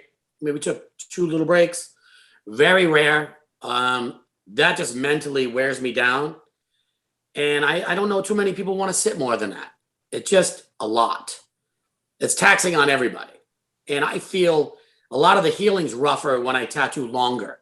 I agree. I find the healing times are longer. I don't get the same results. So I try to say, you're going to get a big piece anyway from my style. And that's just mentally, that's just my limit. And speaking of like just healing better and stuff like that, I notice the same thing. If I have somebody who's traveling from out of town, I will sit a little longer with them. Yeah. But I notice that like if you're going to be doing a piece that's 10 hours, why would I try to fit it in one day when we can just break it up into two and you get 5 hours, 5 hours, I'm fresh the next time you see me, that kind of thing, right? Right. Where your work is going to decline the longer you tattoo. I try to tell people, I don't care if you're not telling the truth, I am. You will start to rush, and you have to stop yourself. Let's face it, you're like, man, I got an hour more to go. I already know my limits. If I'm into it and I'm really feeling it that day, I'm energized, like, man, my head is just in this piece, it will stay longer. But, I know around hour 4, I'm like, okay, I can feel, I'll take a break, I'll get up, give them like 10 minutes. Then I'm like, okay, I'm mentally done. I'm not going to produce 10s. I'm going to produce 7, and I'm not going to do that to you. And I think it's really important for each artist to really kind of identify for themselves, right? Like I know some artists that tattoo 10, 12 hours and it doesn't bother them. They're still on their fucking game. Now they tattoo less days a week where they'll only tattoo 2 or 3 days a week. Yes, but that is when true. they do, they tattoo for 12 hours and they're in it to win it. That's their wall. That's their preference, right? Yeah, I'm kind of in a similar boat to you. I'll go 4, I'll go 6, I might go 8. But after 8, I just noticed, I'm starting to pay more attention to my back than I am like the pain I'm in from sitting there that long. I'm starting to pay more attention to that than I am my client. My client's starting to go into shock. You know what I mean? Especially if you're doing lots of color. The skin's just pissed. Everybody's irritated. And not for nothing, you might have had a bad day before you got there. There might be something very personal going on in your life going, man, my focus is just about 4 hours today. I got a lot of shit going on that I need to take care of in my personal life. So if I can't give my client at least 90%, and we're going to make it a great tattoo, once again, this is our work on you. Please understand I'm trying to give you the best. And so let's talk about, we are human. Let's talk about breaks too. So like, I've had a lot of clients complain about the breaks that I take. Not a lot, but I'm sure they think it. I can feel it. I take a break every hour. I get up and stretch. What are you just like hey, let's power through this as little breaks as possible? How do you feel about breaks? Normally, I love breaks. So normally what happens to me is because a lot of my shit's freehand and I'm creating in my mind. Well, I'll start drawing a blank. Like I know what I want to do with that spot. So I go, you know what? I got some numbing stuff. I spray them down, wrap them up. I said, stretch, give me 10, 15. I'm going to stretch, which, I'm older. I'm 52 now. I got to stretch my back with sitting there, So I try to sell them like, listen, to be honest with you, this is starting to hurt. I know it is. Because every time I go to touch you, you're flinching. Let me spray some numbing shit down, wrap them up, say stretch, walk around, get some water. We'll be back in 15 minutes. And I find then I got that renewed energy in mind again going, okay, ready to rock. To me, I cannot understand how someone can sit there for 10 hours, just rip at it. I don't know how they do it. I bow to greatness. I don't know how to do it. But I think breaks are necessary for just mental breaks, physical breaks. It's like reading a book. I can't read a book for 4 hours in a row. I mean, it's just too much. It's just too much. Well, and I think the really most important thing is, again, going kind of back to what we were talking about earlier, where we are production artists, but we don't have takesies backsies. We don't have the ability to erase anything. So if we get to a point, and nobody's right or wrong, if powering through 12 hours is what you do, fucking do it, own it. Right. If 4 hours and a break every hour is what you need to do to make sure that you are doing your best work and your integrity level staying high for your client and for yourself, I think that it's just really important for people to understand why we do what we do and why each individual artist has their own process. I'm with you. I get up every hour. I get off my butt. My clients' butts are numb. My low back is starting to ache. Yes. Like, let's get up, stretch it out, get some blood flow, maybe grab a bite to eat, a snack or something like that if your blood sugar is getting low. Well, let's be honest too. People don't realize getting tattooed is extremely boring. They bring their friends, like they all get excited. Next, the friend within 50 minutes on their phone, ignoring everybody. Yeah. You sit there quietly. Most of the time we talk, but you're sitting there and you can't move.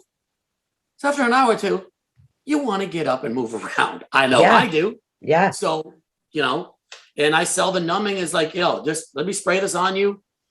At least the wiping won't hurt so much. Right. Right. Numbing is actually something I'm about to get into. So I don't know if you know this. I did permanent makeup for many years before I got into regular imagery tattooing. And so I worked with a lot of numbing cream back then. But I used prescription grade numbing cream that I got from a doctor specifically for what I was doing. It's a very small area.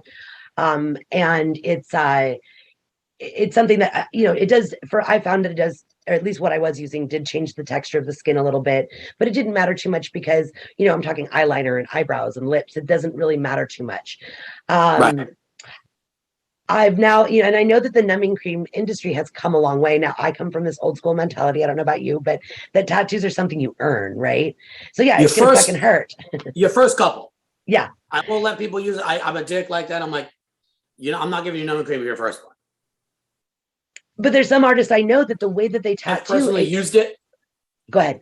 Yeah, I personally used it recently in the last few months. It's a lifestyle. It's a game changer. Okay. It is a game changer. Especially like someone like you, you're doing this very heavily colored, detailed work, and you say you got an hour or two left, and they just can't hang. You can get them through it. This stuff will get you through it. Okay. I think it's best. Did you find that it changed the texture of the skin in a negative way, or that it didn't accept ink as well? The early stuff did the healing. Now, nothing. It's just a godsend. Okay. I'm glad to hear that, because I've been really on the fence about it, to be honest with you. And I actually just had a company, who knows, I'm not really on the fence about it. They just sent me a bunch of product. And so I'm like, all right, we'll give it a shot. I actually have a perfect clientele to do it on, tattoo that was running somebody really painful. Anyway, it's a whole nother subject. But yeah, I'm glad to hear that it's something that, because I mean, back in the day, they were kind of garbage. They were garbage. They changed the skin. They fucked with the healing. It was bad. Yeah. Now, say, I get some stuff from Australia, and the girls at my shop used it for over a year. Mm-hmm. They swore by it. I said, you know what? I used it myself to be tattooed. It's a godsend. I'm telling you right now, it's a game changer. Because I'm old now, and this shit hurts. Well, and I'll tell you, for me, it's the difference of sometimes being able to finish up a tattoo where I only have an hour left, and my client is just fucking miserable, shaking. Versus being able to say, hey, you know what? Let's throw some cream on there. We'll give it 15 minutes and we'll come back and we can get through this thing without you having a panic attack. And I don't know any artist that does making and they're being in pain. It changes how you tattoo. Yes. Because you're trying to be easy with, say it's on the back of the arm, that skin is thick and you really got to bury it. And it's bouncy. Yeah. Oh, and that thick skin, and it's hide at this point. Yeah. And I'm like, man, you got an hour. And then when the white comes, that old joke, if they die, they die, with the white, So I'm like, this stuff, I swear, it changes the game. I use it. I sell it. I recommend it now. Okay. Awesome. Not for your first couple. No, you got to earn that shit. Right. Although, nowadays I'm having some pretty cool stuff happen where some of my clients, their first tattoos are really elaborate half sleeves. And really big shit, you know what I mean? And so it's like, I'm so my client last week, her first tattoo was an animal portrait with floral, her whole forearm. Okay, so that's a little different. I'm talking about the little 2-hour bangers, the 3-hour. Oh yeah. I agree with you. You should know what it feels like. You earn that. No. I said you can have it next time. Totally. So okay, so let's talk a little bit too about, so we've got our deposit in, you're getting ready to do the tattoo. How do you feel? Well, okay, I was obviously, this is going to answer my question a little bit, the fact that you freehand. What about the person who asks, can you draw something for me and email it to me or text it to me before my appointment that day? Never. Even when you used to do stencils, would you, back before you did all freehand? Lost a client over that. I said, no. I said, you're coming to me because you trust me. You're coming to me for what I do. Now you're saying you want to see the design way ahead of time? No, that's why we had the consultation. You don't need to. And any last minute changes, thank God for iPads that we can literally within 20, 30 minutes. Right. This isn't back in the day where it took weeks to, fucking tracing paper and move shit around. I can take the Eiffel Tower and put it on a cat and with with a sunrise in the background. I can show you. I don't need to draw it. Because they would do that all the time. Could you draw it first? No, you already know my work. That's why you hit me up. And I'm not going to give you something to go, oh, I don't like it, and then send it to somebody else. I've already been through that back in the day too many times. If you don't trust me, I'm not the guy. Well, and I would say too, like, a lot of times when we're drawing, if we are making a stencil, we're typically not coloring the whole thing in necessarily. We're sometimes just producing a line drawing. If I send you a line drawing, you may not have any understanding of what reference or what I'm going to put in those lines. So I send you this line drawing and you're going to pick it apart, not even knowing what it's actually going to look like. So that's been a big point of contention in a lot of the artists that I've talked to lately, is having people ask, hey, can you draw it up, send it to me? And what I notice most artists really complain about is how badly somebody will nitpick something when they have the time versus when they're in person and you can actually explain what you're going to do. They go, oh, and they don't feel the need to nitpick it. Well, I had this one kid. It was an American traditional type thing. I'm like, yeah, man, I threw it together real quick.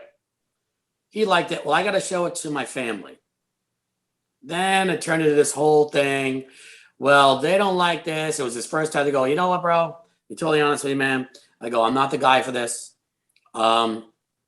I was honored to do your first tattoo, but obviously it's not going to work out. I said, wish you the best. Like, I'm not going to fucking deal with this. Your girlfriend has to stare at it. Your mom has to stare at it. And then I'm not tattooing 5 different people. I did something I normally never do. I did it and it backfired. So it's like, no, you're coming to me for me. That's it. You see my work. You see my style. That's why you contacted me. Now, if you're just getting tattooed me because I was on a TV show, that's fine too. Then you're still going to get the shit I do. That's it. Either trust me or don't. Yeah, and I think that that's a super important thing too. And kind of this, what you just mentioned, I noticed the clients that ask for the most exceptions. Oh, will you make an exception here? Will you make an exception there? Will you come in an hour earlier? Will you, do something outside of how your process works? I noticed the majority of those clients end up being my biggest nightmares. They're always the ones who ask you to make exceptions for them, are the ones that never honor your process. Oh, and by the way, never tip you. Ever. Ever. Right? That's actually another thing we should really talk about, because that's exactly what I was going to say. Yeah, let's go there. Let's go about tipping. Let's go there. So I have an interesting little tidbit for you on this one real quick. I actually just did an article, or just did an interview with a woman from NerdWallet about this. And she told me that this particular subject is searched. I think she said it was like 10 million times a month. Wow. How much, like she said, it's one of the biggest search things that people ask is how to tip a tattoo artist. How much should I? This and that. So let's talk about how you feel about tipping, because I think everybody's got their own opinion, right? Number one is this. If you don't tip me, I'm okay with it. How do you make more than you? I know this. I'm cool with it. And I'm the owner of the shop.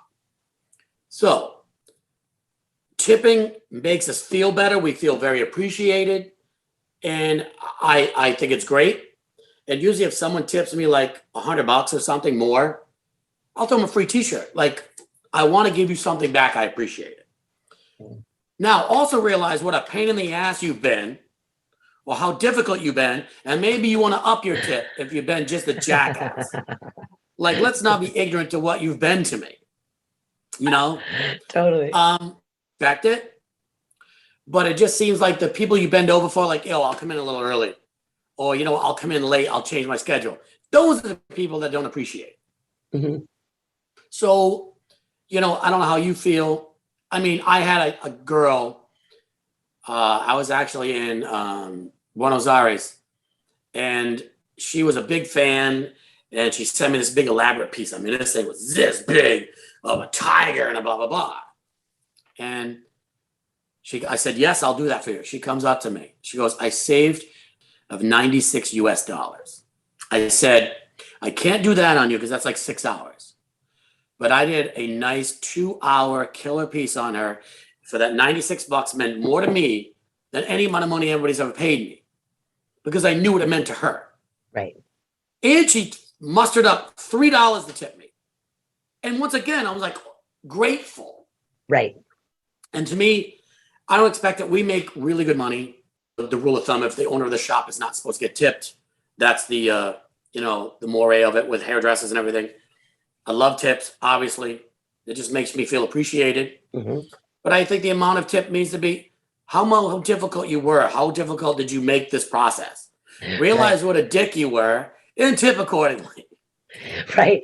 Like for me, I'm pretty lucky. Most of my clients are pretty fucking awesome, honestly, at the end of the day. And I do get a lot of clients who are nervous about how much to tip me. If I'm charging, my thing is I'm charging you $1,500 for the day to sit in my chair. I know that that's a big chunk of money. If you can afford to tip me $5 or you can afford to tip me $500, I am stoked. Because one thing I explained to them is I'm not a server. I don't work for servers' wages. I'm not getting minimum wage and relying on your tips to survive. The tip in our industry, I believe, is truly gratuity, and shows us, hey, how much and for me, and I cannot speak this for a lot of other people. I actually did not talk about this in this article, but for me, I love when my clients bring me handmade gifts, because some of my clients are artists. So I love when my clients bring me really cool shit, like, hey, I couldn't afford to tip you, I baked you fucking cookies. To me, that is actually bigger than any monetary tip that they can give me, because they fucking thought about me. Yes. Outside, like, that shows genuine. Bring me a card. You know what I mean? Yes. I have a lot of them call ahead, like, I'm on my way. Does Steve want a coffee? I'm like, fuck yeah, that means everything to me. $3. Yes. Give me a coffee. About whatever you want to tell me. It's fantastic. I need that coffee. Well, and I think it's also, you and I are shop owners, right? And we make our money a little differently than the people who work for us, or at least for you currently. I don't have anybody anymore.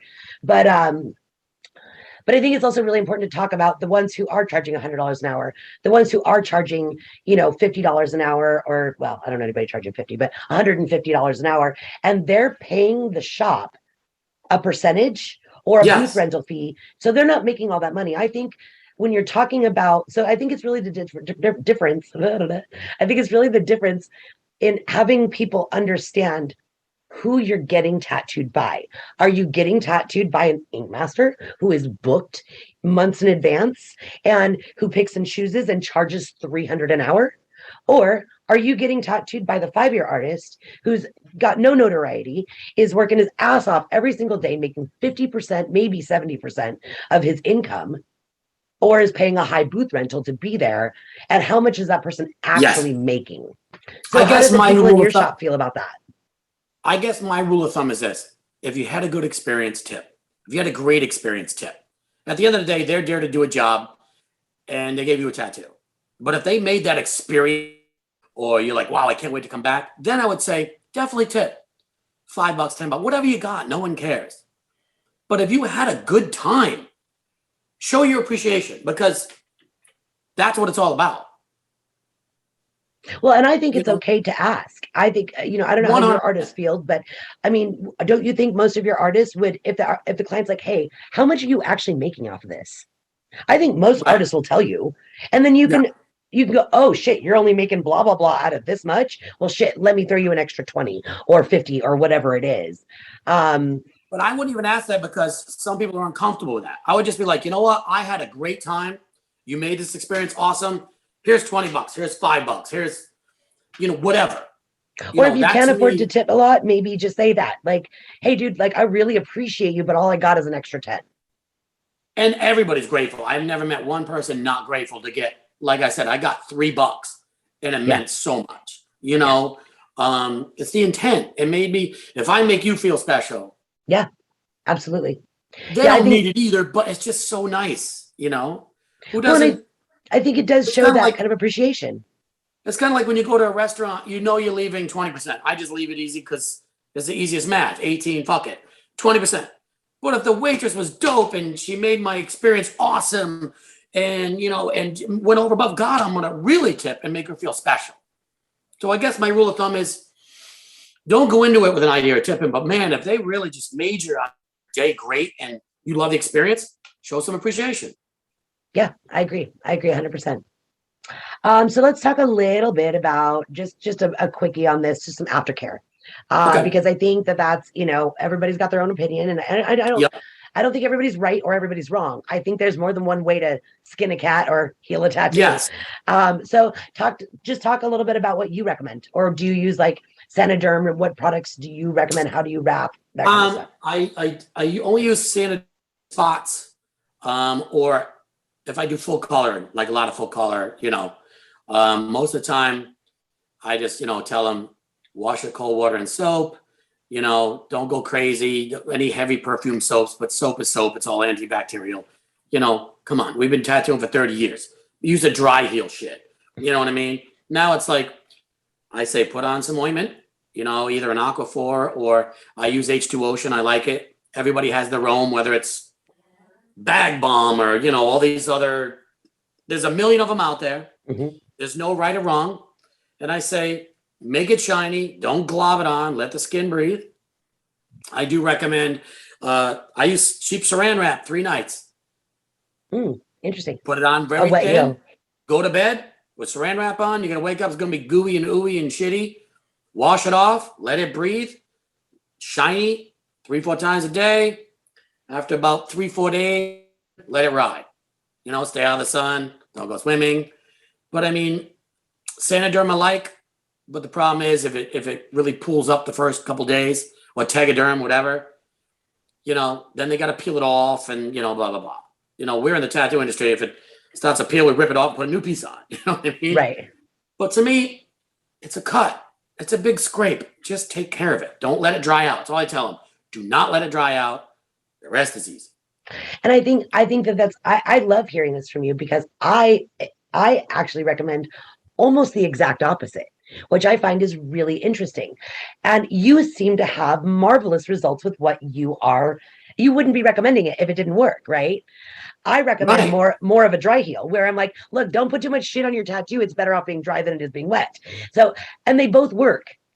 Yes, they do. And so what I think is really important, though, is I think your process probably works the best for your style of tattooing. So when people get tattooed by you, they should listen to you on how to take care of your work. Well, because I know what I do personally. I've dry healed, and the dry healing, that's it, But I had a lot of people back in the day pick scabs, and it's like just ruin the tattoo. So I'm like, try to just stay away from scabbing. That's literally it. Right. And then one girl break out in a rash because she overglued it. I'm like, less is more. Shiny. That's it. If it's shiny, you're gold. Keep the skin moist. Don't glob it. Don't mess with it. Don't fuck with it.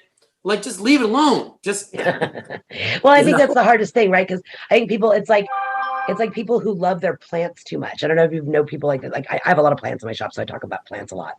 But people will go, I can't keep a plant alive. And I'm like, yeah, it's because you overwater it. People tend to overlove something, right? And it's the same with the tattoo. People tend to just glob this shit on. And it's like, no, man, you're not trying to like bury it in ointment and put too much love on the situation. You really just want to keep it from acting weird. So keep it like normal skin. And then because my clients tend to want to overlove it, I go, moisturize, you'll be fine. Okay, so it's funny. This brings up a thing. This girl played a joke on her boyfriend. She says, I'm going to see how many times I can kiss him in a row. So it's like this. To be kissed is amazing.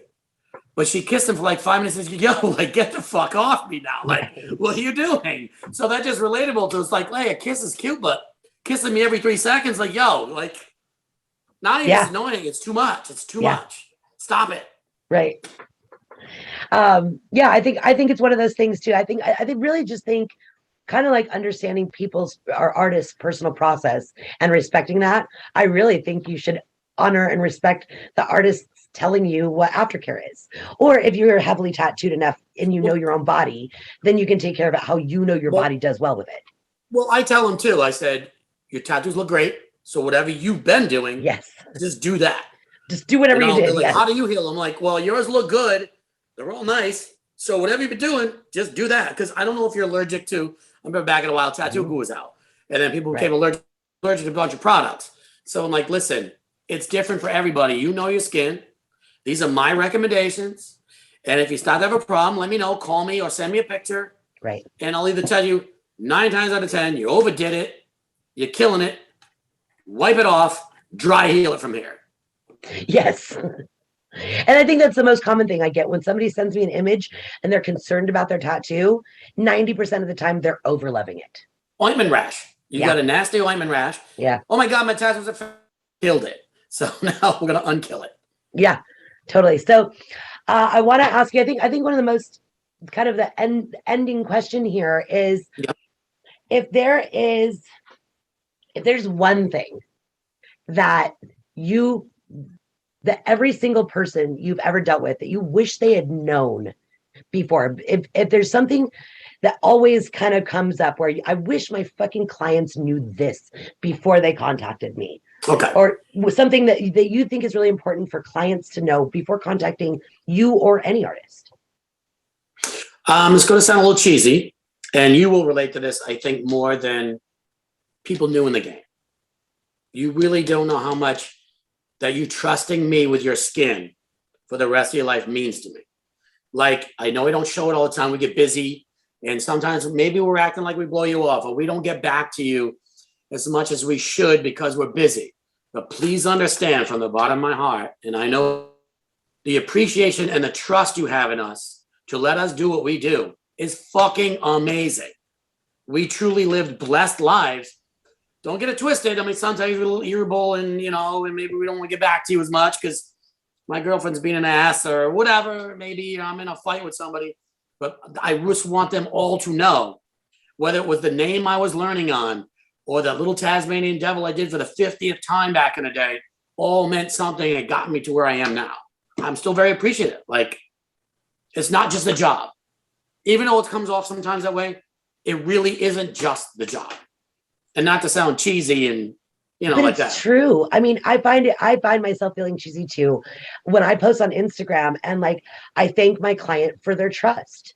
And I sometimes, and I'm sure you experience this too, where you pull away from your art piece and you go, fuck, did I really just do that? Did I make that? Not to be egotistical, but because I don't have a huge self-worth. And I'm like, I didn't believe I could get to the caliber of artist that I am today. And that people, if it weren't for the trust that they had in me from the beginning to be able to get as good as I am today, I wouldn't be here.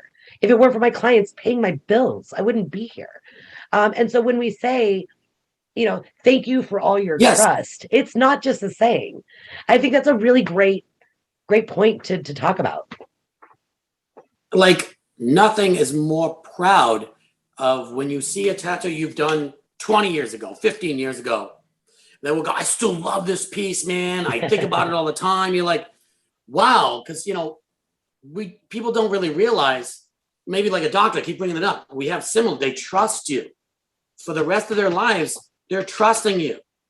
So, it means a lot. And for them, the amount of money we charge. Right. That they're like, and I'm like, I still sit back and sometimes like, is this shit for real? Like, this dude saved up 6 months to fly to me. It's crazy. Yeah. It's fucking crazy. Yeah. It is. It baffles me all the time. It's really one of those things. And I'm really glad you brought that up. It's such a true, whether I don't really even, I feel cheesy when I say it, so I know what you mean. But when I hear you say it, it's so close to home. It really is an important thing that people do understand, that the vast majority of us as artists are fucking tickled pink that people trust us to modify their bodies for the rest of their lives. I mean, I try to tell people like, well, you bothered by InkMaster thing, they come up and say hi. I'm like, I am honored. We were scumbags 30 years ago. Right. Nobody wanted to talk to us. We were shunned. I mean, whatever way you want to call it. Yeah. And to now, mothers bring their daughters. They trust their children. I mean, we don't express it enough because you see these dumbass award shows like I like to thank my fans. No, you don't meet your fans. Right. Watch you on TV. We meet our fans every fucking day and we share intimate details. I talk to people about my life. They talk to me and they're sharing their body with me and my art.